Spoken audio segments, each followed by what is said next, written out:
I stopped the tape on a mirror. Not a face. A reflection in a hallway mirror, 60 feet behind the camera, 2 seconds of a man in a gray suit carrying a blue box, wearing a tie I had bought 2 Christmases earlier, wrapped badly, and watched my father open at the kitchen table while my mother laughed at the corners. 3:47 in the afternoon. 13 minutes before I walked down the aisle at a wedding my father had refused to attend. That refusal was the shape of my family for 13 years. He stayed away because I took my brother's side when he accused Scott of borrowing against the business behind his back. Because he thought Marcus was a mistake I would understand later. A note came to the bridal room that afternoon saying exactly that, in his hand, and I kept it. I read it maybe 40 times over the years, the way you press on a bruise to check that it still hurts. Then the tape put him inside the building, carrying a gift. My brother said Dad came to start something and lost his courage. Reasonable enough. Except the bridal room delivery ledger has one signature on it that afternoon, and it is Scott's. My name is Ellen Price. I am 62. For 38 years, I have sold auto parts out of a building on Delmar Road that my father put up with a bank loan in his own hands, and that does something to a person's brain. I can look at a shelf and tell you the box on the end is in the wrong bin, because the last 4 digits are transposed. That is not intelligence. It is 38 years of one motion until it happens without permission. I mention it because it is the only reason any of this came apart. Here is the sentence my family lived inside. My father refused to come to my wedding. Everybody said it. My daughter Dana said it to her therapist. My aunt said it at Thanksgiving the way you mentioned weather, like something that had simply occurred. Scott said it at the funeral, standing at a lectern in a rented suit, and he said it kindly, which was worse. He said our father was a proud man who let his pride cost him things he could not get back. 40 people nodded. I nodded. I was 49 when I married Marcus, the second time for both of us.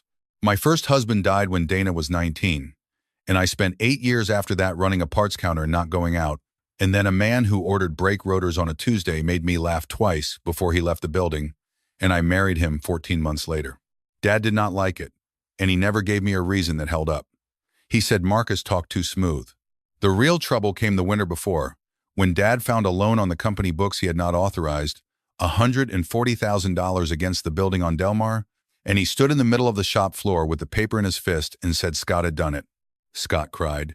I had not seen my brother cry since our mother's funeral. He said Dad was confusing him with a bookkeeping error, that he had been the one holding the place together while Dad's hands got bad, and he asked me straight out, in front of the parts counter, whether I thought he was a thief. I said no. I want to be exact about that, because it is the hinge everything else swings on. My father asked me to look at the paperwork, and I said no, not to the paperwork. To him, I said, Dad, you are getting old and angry, and you are aiming it at the wrong person. He went out the side door and never came back into that building. He did not come to my rehearsal dinner. He did not answer when I called to ask whether he was coming to the ceremony.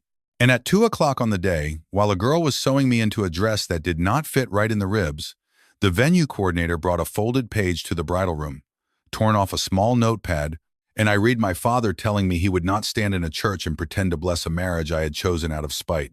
That is the version.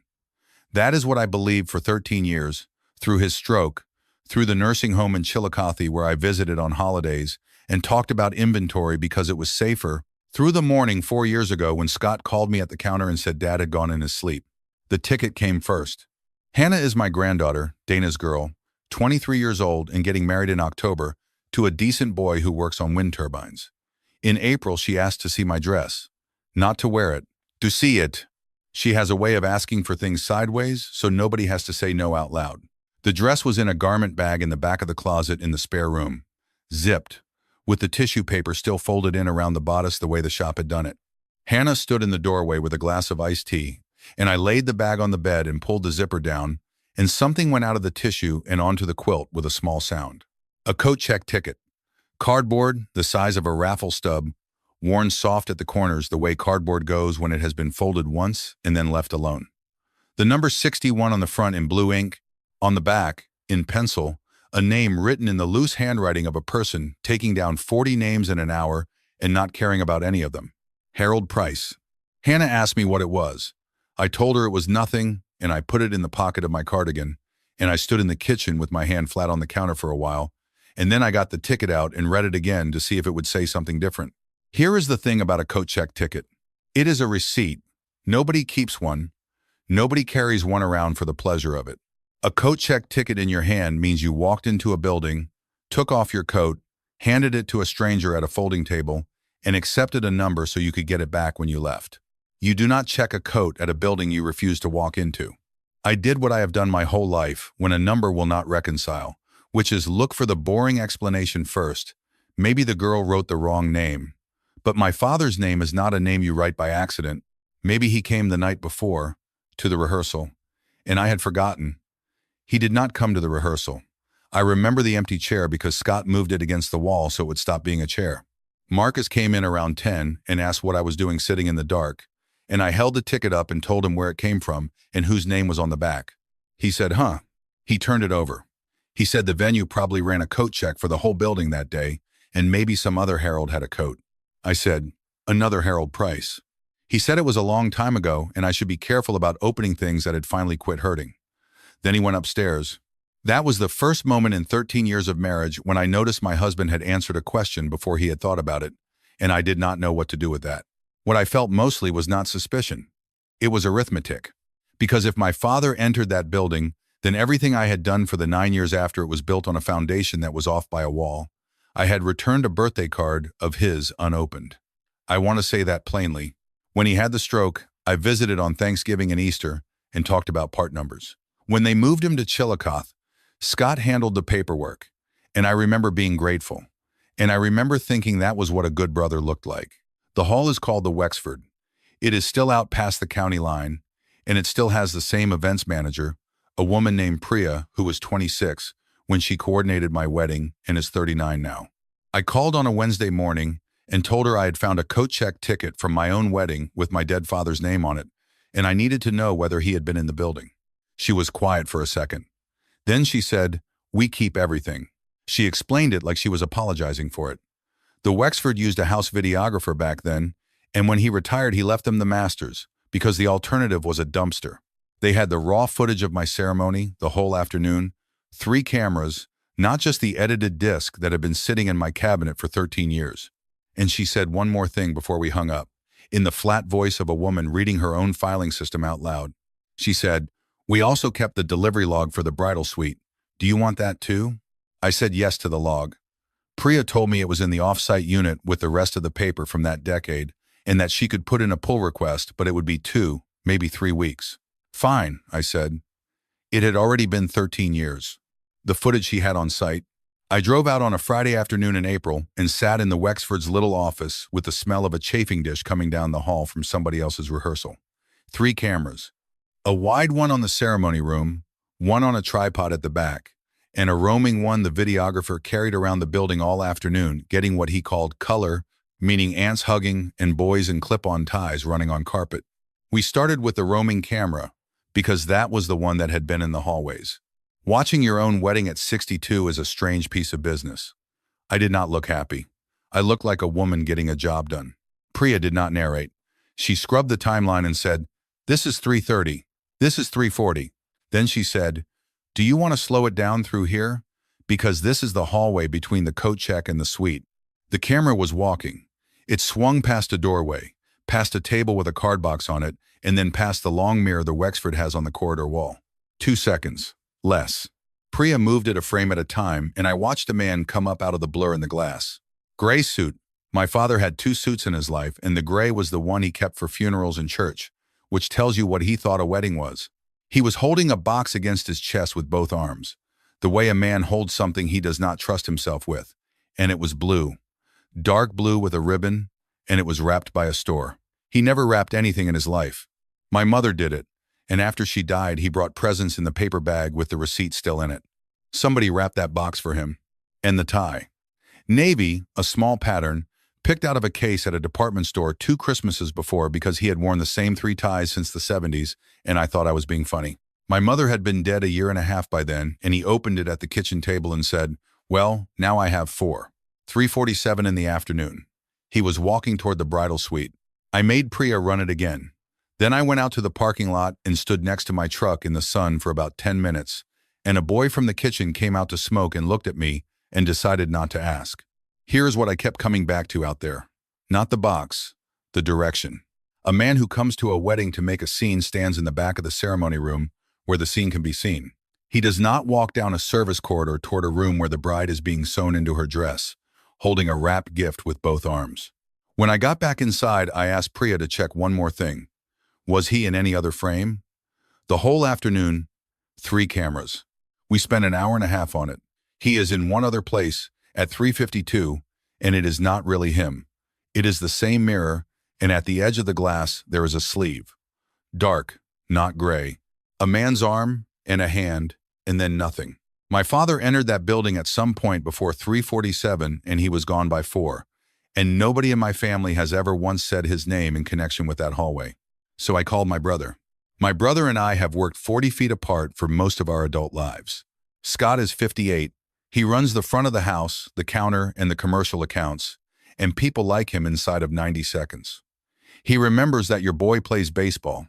He goes to the funerals of customers. When our father's hands went bad and then his speech went, Scott drove to Chillicothe every other Sunday for years, and I want that on the record before I say anything else, because it is true and because I used it for a long time as proof of who my brother was. I did not tell him on the phone. I went in on a Saturday when the shop was closed and he was in the office doing the sale paperwork. That is the other thing happening this spring. We are selling. A regional chain out of Columbus has been circling for 3 years, and in February we finally said yes. Scott had the stacks on the desk with sticky flags, reading glasses pushed up on his head, a coffee going cold. He looked up and said, "Tell me it is not the Colander account." I put the coat check ticket on the desk in front of him. He looked at it a long time, longer than a man looks at a thing he does not recognize. Then he said, "Where did you get that?" I told him. The Wexford, the Masters, the mirror at 3:47, the blue box, the gray suit.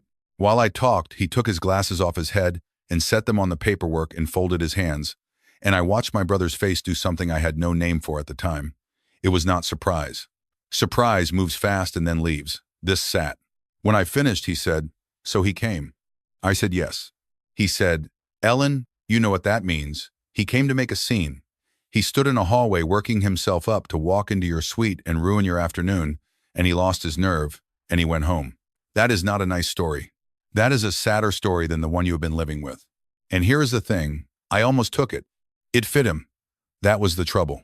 The version of my father I had been carrying for 13 years was exactly the kind of man who would drive 40 minutes to a wedding he had publicly refused to attend and stand in a corridor squeezing a grievance in his hands. Scott handed me a small correction instead of a demolition. I asked him if he had seen Dad that day. He said no. Right away, no hesitation. The way you answer a question, you have already answered somewhere in your head. He said he had been in the ceremony room seating people, then out front with the greeters, and if Dad had been anywhere near him, he would have known. Then he asked me a question, and it is the question I think about now. He said, "What else is on the tape?" Not what was Dad doing. Not was he all right. Not did he look well. He was 76 that year and had a limp. My brother asked me about the scope of the footage. I said 3 cameras all afternoon, and the venue kept everything. And he picked his glasses back up off the stack of paper and said, "Well, there you go." I drove home the long way. Marcus was on the porch with a beer, and I told him the tape showed my father inside the Wexford at 3:47 carrying a wrapped gift, and I watched my husband of 13 years look out at the yard and not ask me a single question. I did not go at Marcus that night. I went to my daughter's. Dana lives 8 minutes from us in a ranch house with a bad driveway.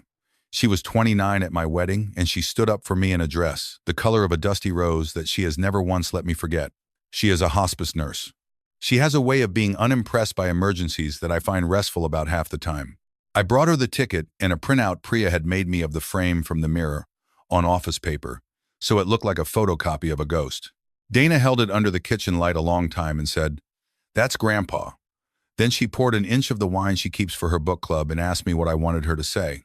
I said I wanted anything she remembered about that afternoon, not what she thought, what she saw. She was quiet for a while. Then she said, "Uncle Scott ran the door." I asked what that meant. She said the suite door. He was in and out of that hallway the whole hour before the ceremony, and at one point he stood in the doorway with his arm up on the frame and told the photographer's assistant that nobody was coming in until the bride was ready. She remembered it because she had thought it was sweet. She said, He was being a brother. He was keeping the fuss off you. I asked her if she had seen my father anywhere. She said no, and then she said the thing that made me put my glass down. She said, I did think it was strange that the note came in with Scott and not with the coordinator. She said the coordinator brought it to the door, but Scott took it from her and carried it in himself, and he read it before he gave it to me, and he said, you do not have to read this today. I said, and I read it anyway. She said, you read it out loud. I do not remember reading it out loud. I remember the paper, a page off one of those small notepads, torn at the top so the edge came away ragged in two places where the glue had held. I remember my father's capital letters leaning back like they were trying to get away from the rest of the word. I remember the last line, which I am not going to say even now, and which I could recite in my sleep. I drove home and Marcus was in the kitchen making a sandwich at 9:30 at night, the way he does, and I stood in the doorway and said, did you know my father was in the building? He stopped with a knife in the mustard. He said, Ellen? I said, that is not a no. And my husband put the knife down and put both hands on the edge of the sink and looked out the window into the dark backyard where there was nothing to see. And he said, yes, I knew he was there. We sat at that table until almost 1 a.m, and my husband told me about 11 minutes of his life he had been carrying around since before we were married. At about 3:30 that afternoon, he was in the foyer of the Wexford in his rented shoes, and Scott came across the carpet fast and took him by the arm and moved him behind a pillar. Those were the words Marcus used. Moved him behind a pillar. Scott said, your father-in-law is here. He has been drinking. He is telling people this marriage is a business move, and he is going to get in front of Ellen before that ceremony if somebody does not stand in his way. And then Scott said, go be with her and let me handle my father. Marcus said, I asked him if he was sure. He told me he had already talked to him once in the parking lot and it had not gone well. So my husband went and stood outside the bridal suite on the far side of the door from where I was being sewn into my dress, and he waited. At some point, Scott came down the corridor and put a hand on his shoulder and said, it is handled, he is gone. Then I asked the question I had driven home to ask, and I asked it badly. I said, and you never told me. In 13 years, not once. He said, tell you what. And that is when I understood what the note had done. It had made the whole thing unnecessary. Why would a man confess to helping keep my father out of a hallway when my father had put it in writing that he refused to be in the building at all? The note turned Marcus's 11 minutes into a small kindness, a piece of ugliness he had spared me on my wedding day. He had been carrying it as a favor. I said, he was holding a gift, Marcus. He had a wrapped box. Marcus said, I never saw a box. I asked him if he had ever, one time in 13 years, wondered whether Scott had told him the truth. He said no. Then he said, Ellen, I was terrified of your father, not of him, of what he could do. He thought I was marrying you for a building on Delmar Road, and he was the only person on earth whose opinion could have stopped you. And when Scott told me he was in the parking lot working up to a speech, some part of me was relieved that somebody else was going to deal with it. He said, I did not tell you because I did not want you looking at me the way you are looking at me right now. I slept in the guest room that night. 59 nights, as it turned out. I am not proud of the number, I just know it, the way I know part numbers. Because sit where I was sitting for a minute. My father walked into that building carrying a present, and by 4 o'clock he was gone, and the man I married had been posted in the hallway between us like a doorstop. For about 9 days I believed the whole thing was Marcus. I believed he had wanted my father out of that building because a father who says the word building at the right moment can end a marriage before it starts. And I believe Scott had been doing what Scott always did, cleaning up, keeping the fuss off me. That is the trouble with a story that has held for 13 years. When it finally cracks, it does not fall on the guilty party. It falls on whoever is standing closest. On a Tuesday near the end of May, Priya called me at the counter while I was pulling a water pump for a man in a work truck and said the bridal suite log had come back from off-site storage and she had it in front of her. And did I want to hear it or come see it? I said, read it to me. The Wexford started logging gifts 2 years before my wedding because a card box walked off at a reception and a family threatened to sue them. Anything handed to staff for the bridal suite got a line on a sheet, and whoever took possession signed. Priya read me the page from the top. A garment bag at 11:20 in the morning. 2 flower boxes. A shoe repair at 1 o'clock, which I remember, because my maid of honor broke a heel in the parking lot. Then she said, 3:51 in the afternoon. 1 gift box, blue, ribbon, delivered by guest, received by S. Price. There is a space on that sheet for a signature, and my brother put his in it. I asked her to make me a copy. I asked her to make me two. Then I hung up and stood behind the counter with a water pump in my hands and the man in the work truck waiting, and I rang him up and told him to have a good one. Now, a signature is a thing I know something about. For 38 years, my brother has signed his name on the bottom right of our credit memos and our will call slips. The S closes like a loop and runs into a long flat line where the rest of the letters should be, and the P of price comes up out of that line like a fence post with a hook on the end that crosses itself. I have seen it in the neighborhood of 40,000 times. I never went and got a handwriting expert because that page was not going to be evidence in a courtroom. It was evidence in my own head, which was the only place any of this was still being argued. At 3:51 in the afternoon, on the day of my wedding, my brother took a blue gift box out of my father's hands, and he signed for it. 4 minutes after the mirror. I never received it.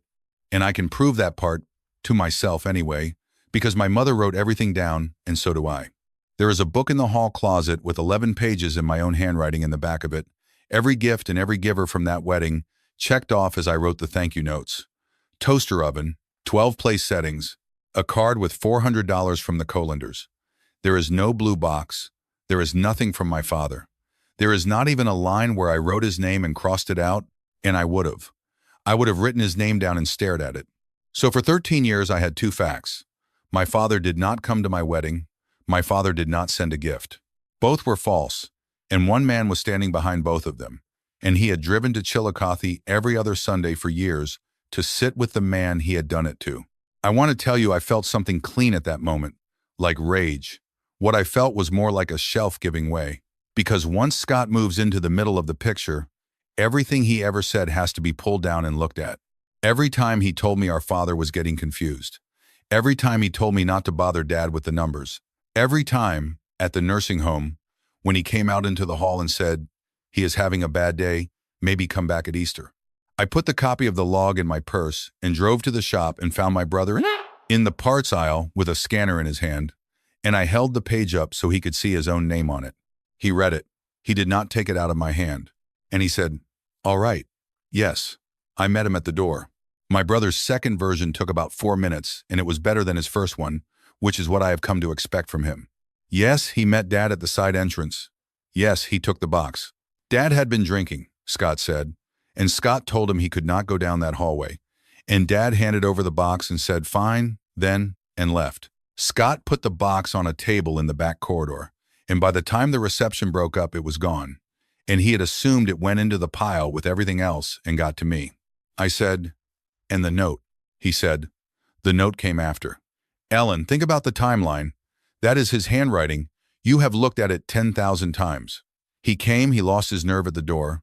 He wrote you a cruel letter to get the last word, and he sent it in and left. Everything I did that day, I did to keep that man out of your dressing room. And you are standing in an aisle full of oil filters accusing me of what, exactly?" Then he said the thing that stopped me for 11 days. He said, "You want him to be innocent because he is dead and you cannot apologize to him. So you have decided I am the problem. That is not detective work, Ellen.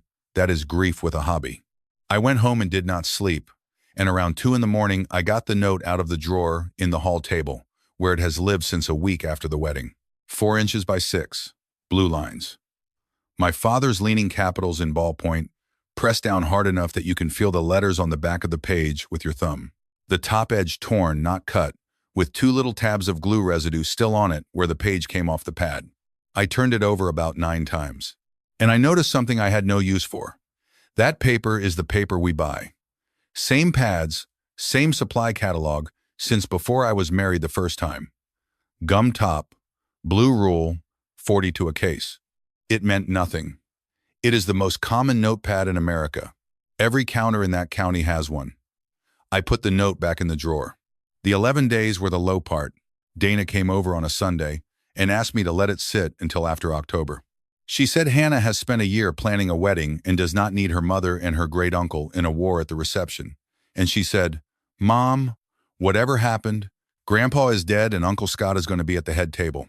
My Aunt Charlene called from Dayton to tell me that Scott was worried about me. That is how it was put. Worried. And the sale had a closing date 22 days out, and everything needed 2 signatures on about 90 separate lines, and Scott was in the office being pleasant and getting me coffee. He said, "Let us get through the closing and then you can dig up anything you want. I will hand you the shovel." I signed things. I am not going to pretend I stood on principle. I signed asset schedules while I was fairly sure the man initialing next to me had taken a wrapped box out of our father's hands and let me hate him for it until he died. What broke it loose was Hannah, and she did not know she was doing it. She came by to drop off a seating chart, and she was looking at the printout of the mirror frame, which was still on my refrigerator under a magnet, and she said, "The way you would mention weather, Grandma, is that the man who gave me the peppermint." She was 10 years old at my wedding. She said she had been sitting on the carpet outside the coat room with her shoes off because they hurt, and an old man in a gray suit sat down on the bench near her and gave her a peppermint out of his jacket pocket and asked her whether the bride was nervous. She said he had a box on his knees. She said she remembered because he was the only person that whole day who talked to her like a person. Then she said, "I thought he was somebody's grandpa." $119 a month. That is what found it. Not the peppermint, not the mirror, not the signature. A line item on our own bank statement that I had been looking at for years the way you look at a stain on your own ceiling. The buyers wanted a full asset schedule, which means somebody has to account for every dollar going out the door every month and say what it buys. I sat down with 14 months of statements on a card table in the back because the office had Scott in it, and I worked the way I work, down the column with a ruler. On the third statement, I stopped on an automatic payment to a self-storage company on Vandalia Road. $119 every month, going back, when I pulled the older files, 11 years. Right around $16,000 of company money in a shed. We rented a unit for years when we carried more break stock than the mezzanine could hold. But that one was on 3rd Street, and we gave it up when we redid the mezzanine, and I signed off on giving it up. This was not that unit, and it had never appeared on any list Scott gave me. I called the storage company on a Friday and told the manager I was co-owner of the business on the account and needed to know what we were paying for. He asked for the account number off the statement and the tax identification number, and then he told me the unit size and the gate code and that the contact on file was Scott Price. He also said, in a bored voice I will always be grateful for, that it was a business account, so any officer could get in with identification. I went Saturday at 7 before the heat. It was mostly junk. 40 years of overflow, stacked with no system at all, which for a man as organized as my brother should have told me something. Boxes of catalogs from the 90s, a dead register, the plastic candy cane that used to go in the window at Christmas, a carton of our mother's things, her desk fan, a mug with a chip in it, a photograph of the 4 of us in front of the first store when I was 14 and Scott was 10 and my father still had all his hair. I looked at that photograph a while and then made myself get up. The blue box was on a metal shelf at the back, 2nd shelf up, inside a black trash bag that had been folded over rather than tied. I knew it before I had the bag all the way off. The ribbon had gone the color of a dirty nickel, the tape had let go at both ends, and the dark blue paper had faded on top in a rectangle where a light had been on it for years. It was wrapped by a store. It was unopened, and there was a small square envelope taped to the lid with my name on it in my father's handwriting. Ellen. Just that, not Ellen and Marcus. I had a moment in there, sitting on a box with a dead woman's coffee mug at my feet and my father's present in my lap, where the whole 13 years arrived at once. Not the anger. That came later, and it came smaller than you would think. What arrived was every ordinary thing I had not done. Sunday dinners I did not drive to. A card I sent back with the flap still gummed. A man in a nursing home who could not talk by the end, who I sat with twice a year and told about part numbers. I did not open the box in the unit. I locked the door and put it on the passenger seat with the seatbelt across it and drove home and sat in the driveway with the engine off for about 20 minutes. Then I went inside and got a paring knife and asked my husband to sit down with me at the table. The envelope first. 2 pages off a lined tablet, front and back, in ballpoint, the handwriting getting worse toward the bottom of the 2nd page, the way it did when his hands were starting to go. I am not going to read you all of it. Some of it belongs to me. He started by saying he was not going to make a speech in a hallway. He said he had rehearsed one in the truck and thrown it out. Then he wrote, "I was wrong about how I did it, and being right about the money does not cover it." He meant the shop floor. He meant putting his son's name in the air in front of 2 employees and a customer, and then turning to me at the counter and making me choose between them on a Tuesday afternoon with the phone ringing. He wrote, "You should never have been handed that. That was mine to carry, and I set it down on you." Then he wrote about Marcus. He said he had decided about a man he did not know, and that a man who makes you laugh at a parts counter when you have not laughed in 8 years is not a man anybody should be arguing about. He said, "I would rather be at your wedding than be right about your husband." He said he had bought the tie back out of the closet, which is a joke you would have to be in my family to find funny, and it made me put the page down for a minute. The last paragraph of the first page said this: "Inside the box is your mother's ring, sized. I had it done at Earhart's. If you do not want it, Dana should have it. And if she does not want it, sell it and put the money in the business.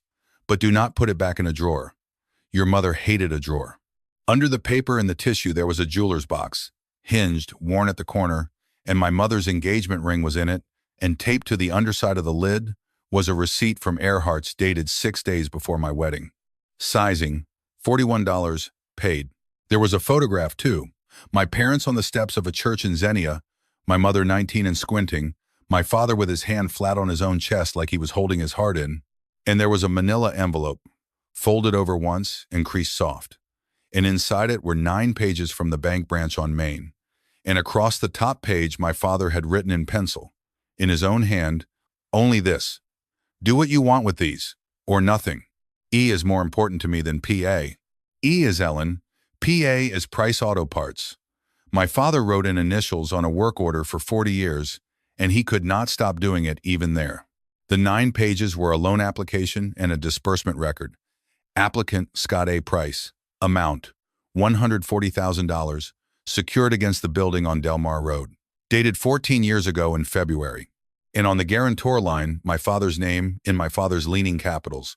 The money went out in 2 transfers, 17 days apart, to an entity called Grove City Auto Supply, which does not exist anymore, which never had one thing to do with our company, and which was formed by my brother and a man named Tolliver 8 months before he told our father he was going to a trade show in Louisville. And on the second page of the letter, near the bottom, where the writing had gotten bad, my father had written a sentence I read maybe 15 times sitting at that table. He wrote, "I know it is not my signature because I found where he practiced it 11 times on a page in the drawer of my own desk, and I have left it where it was." I looked up at Marcus. He had not said a word in 25 minutes, and he was crying, which I have seen him do twice, and neither time was about me. I said, "The drawer of his desk." Marcus said, "Is that desk still in the building?" It was 10:15 at night. That desk has been against the back wall of the office since 1979, holding up a printer, because nobody in my family throws anything away and because it weighs what a piano weighs. It was on the asset schedule for the sale. 1 steel desk, used, $75. I got my keys. The shop at 11 at night smells like gear oil and floor sweep, and it always has. The bottom left drawer sticks because the frame racked when the mezzanine went in, and my father used to swear at it. Inside was what had been inside since he stopped using it: a tire gauge, rubber bands gone to jelly, a church directory from a church that closed, and a loose page, folded once, with my father's name written down it 11 times. Not signed. Practiced. The first one is wrong in a way that is hard to describe. Too round. A hand trying to lean the wrong direction. By the 4th, it is closer. By the 8th, it is my father's signature. And the 11th is my father's signature the way the 11th is always the best one. And I have watched my brother sign his own name 40,000 times, so I know exactly how patient he is with a pen. Under that page, at the back of the drawer, was the pad it came off. Gummed at the top, blue rule, 4 inches by 6. The same pads we have bought by the case for 40 years. Marcus held the desk lamp, and I turned that pad at an angle to the light, low, almost flat, the way you look across a fender to find the dent the paint is hiding. The words were pressed into the top sheet. Not all of them, enough. The heavy ones came up out of the paper in shadow, and I could read 3 words of the second line, and I could read the last line of the note that was handed to me in the bridal suite at 2 o'clock on my wedding day, written in the negative, on the page that had been sitting underneath it when the pen went down. And the 2 little tabs of glue on the top edge of my note matched the 2 gaps in the glue strip on that pad. I put them together on the desk. They fit the way a part fits when it is the right part. He did both of them at that desk, the guarantee and the note, in our father's chair with our father's pad. I did not go at my brother that night. I have watched enough people ruin the important 5 minutes of their life by getting to them tired. I went Sunday morning. He lives out on Bantam Road in a house with a fence he built himself. Marcus stayed in the truck, which was his idea and the right one. I brought the box, the letter, the 9 pages, the pad and the note, and I put them on his kitchen table in that order. He stood at the counter with a coffee and did not sit down until the pad came out of the bag. He looked at it for a long time. Then he said, "Tolliver was supposed to put in half." That is how it started. Not a denial. An accounting. He talked for 40 minutes and it came out in the order these things always come out, which is the order easiest on the person talking. He had been behind that counter since he was 19 years old. He wanted one thing with his own name on it. The bank would not touch him without a guarantor. Dad had already said no twice, and Scott had decided that Dad's no was fear rather than judgment. Grove City was open 11 months before Tolliver was gone, and the inventory with him. He paid the loan back out of the company over about 4 years, in pieces, through accounts I never looked at because Scott handled the accounts, and he seems to believe to this day that paying it back means it did not happen. Then I asked him about the hallway. He said he had the bank pages in that box. I said I knew. He said, "If you had opened that envelope on your wedding day, you would have had me out of the business by Christmas, and Dad would have run the place into the ground inside 2 years with those hands, and I would have been 45 years old with nothing." I asked him why the note. Why not just take the box and say nothing? And my brother gave me the only fully honest answer I got that morning. He said, "Because you two were going to talk eventually," Dad had told him. 2 weeks before the wedding, in the parking lot at the shop, our father told his son he was going to be at that ceremony and that he was bringing Ellen something she had a right to see. So Scott sat down at Dad's desk with Dad's pad and wrote it out ahead of time and carried it in his jacket and had it walked into my dressing room at 2 o'clock while our father was already in the building with his coat checked, sitting on a bench being told the bride was not ready yet.